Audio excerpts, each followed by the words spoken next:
सरकारी डूम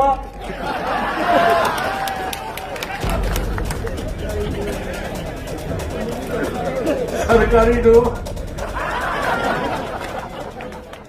सुना आपने कैसे शेड्यूल्ड कास्ट में आने वाली डोम जाति का नाम लेकर हरियाणा के मुख्यमंत्री भद्दा मजाक कर रहे हैं। उनकी हंसी सुनकर आपको ये समझने में देर नहीं लगेगी कि कैसे दलितों के प्रति वो बेहद गैर जिम्मेदाराना और असंवेदनशील रवैया रखते हैं। ये वीडियो हरियाणा के मुख्यमंत्री नायब सिंह सैनी की दलित विरोधी मानसिकता को भी बयां करता है। दलितों के अपमान का ये वीडियो अब सोशल मीडिया पर वायरल हो रहा है।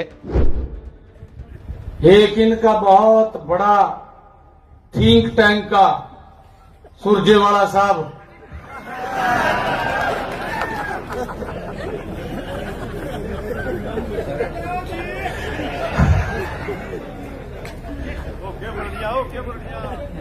उसको तो अगर कोई छींक भी मार देगा प्रेस वाला को चंडीगढ़ पहुंच जाएगा गेल पड़े।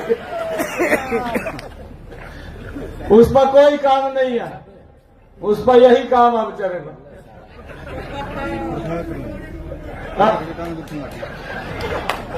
सरकारी डूम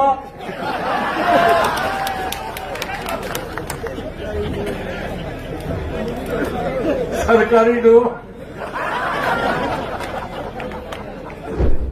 आपको पूरा मामला समझाते हैं।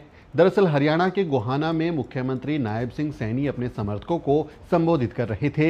हरियाणा विधानसभा चुनाव में जीत हासिल करने वाले सैनी का जोश हाई था और इसी दौरान कांग्रेस की बुरी हार का जिक्र करते हुए उन्होंने कांग्रेस नेता रणदीप सुरजेवाला का मजाक उड़ाते उड़ाते उन्हें सरकारी डूम कह दिया। हरियाणवी में डोम जाति को डूम कहा जाता है। डोम शेड्यूल कास्ट में आने वाली एक दलित जाति है, लेकिन मुख्यमंत्री नायब सिंह सैनी को इतना भी एहसास नहीं है कि वो किस तरह से दलितों के बारे में बात करे। वो ना सिर्फ दलितों का खुलेआम मजाक उड़ा रहे हैं बल्कि उन्हें अपमानित भी कर रहे हैं। हरियाणा चुनाव में दलितों के वोट पाने के लिए आरक्षण में बंटवारा करने वाले और उप वर्गीकरण को लागू करने वाले नायब सिंह सैनी कितने बड़े दलित हितैषी हैं, इसका अंदाजा आप उनके इस बयान से लगा सकते हैं। डोम जाति वंचितों में भी सबसे वंचित जातियों में से एक है, लेकिन मुख्यमंत्री को उनके प्रति कोई सहानुभूति नहीं है। कांग्रेस नेता रणदीप सुरजेवाला ने नायब सैनी को दलित विरोधी करार दिया है। नमस्कार साथियों, एक ऐसा एक्सीडेंटल मुख्यमंत्री जिसे अपना पीए तक लगाने का अख्तियार नहीं, मंत्रियों की लिस्ट हो या अफसरों की सब कुछ दिल्ली से आती है, वो अहंकारी भाषा बोल रहे हैं। दो प्रश्न मैंने उठाए। पहला प्रश्न, सरकार ली 3100 रुपया प्रति क्विंटल धान की कीमत का वायदा करके श्रीमान नायब सैनी जी ने, भाजपा ने और मोदी जी ने, वो 3100 रुपया क्विंटल जो 8 अक्टूबर से मिलना था वो कब देंगे। दूसरा सवाल था, जिस प्रकार से धान की खरीद में किसान की, मजदूर की, मंडी के आड़ती की बेकदरी हुई और राइस मिलर्स के साथ धोखा हुआ, उसका हल निकालने का। और तीसरा सवाल था एनएचएम के 15,000 कर्मचारियों से धोखे का। जैसे ही इन बातों का जवाब नहीं तो वो ऊल जलूल भाषा बोलकर दलित समाज का अपमान भी कर रहे हैं और अहंकारी टिप्पणी मुझ पर भी कर रहे हैं। मुझे तो फक्र है हरियाणा के डूम समाज पर।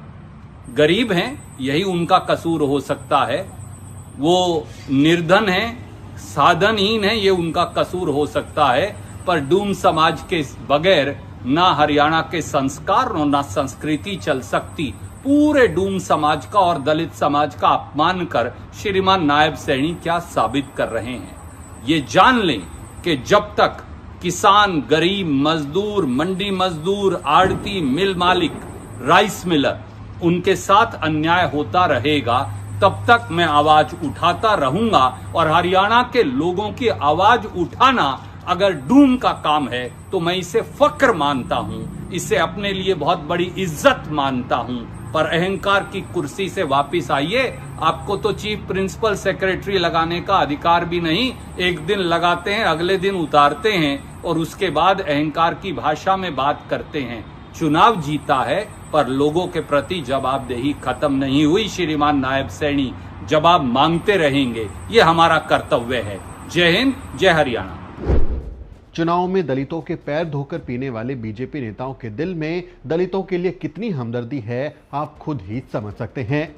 दलित जातियों का मजाक उड़ाना या उन्हें अपमानित करना और जातीय सूचक शब्दों का इस्तेमाल करना SC/ST एक्ट के तहत अपराध है। इसलिए नायब सिंह सैनी पर SC/ST एक्ट के तहत मामला दर्ज होना चाहिए। नायब सिंह सैनी की कड़े शब्दों में निंदा भी होनी चाहिए। इस बारे में आपका क्या कहना है, कमेंट करके जरूर लिखिए। आपसे अपील है, वीडियो को शेयर करें और द न्यूज़ बीट को सब्सक्राइब करना ना भूलें। वीडियो के अंत में आपसे एक छोटी सी अपील। साथियों, अगर आपको द न्यूज़ बीट का काम पसंद है और आप चाहते हैं कि हम यूं ही अम्बेडकरवादी पत्रकारिता करते रहें, तो हमारी आर्थिक मदद जरूर करें। आप अपनी स्क्रीन पर दिखाई दे रहे इस QR कोड को स्कैन करें और न्यूज़ बीट फाउंडेशन के खाते में अपनी दान की राशि भेजें। QR कोड के अलावा आप UPI के जरिए भी मदद कर सकते हैं। आप हमारी UPI ID newsbeak@yes bank पर भी मदद भेज सकते हैं। इसके अलावा आप हमारे अकाउंट में भी मदद भेज सकते हैं। खाते का नाम है news beat foundation, account number है 02358800000640। IFSC कोड है YesB000235। बैंक का नाम यस बैंक है और ब्रांच है नेहरू पैलेस, दिल्ली। आप डोनेशन के एवज में इनकम टैक्स में भी छूट पा सकते हैं। डोनेशन की रसीद पाने के लिए ट्रांजैक्शन का स्क्रीनशॉट हमें भेजें। टाइप करें डोनेशन स्पेस आपका नाम और हमें 8595794224 पर व्हाट्सएप करें।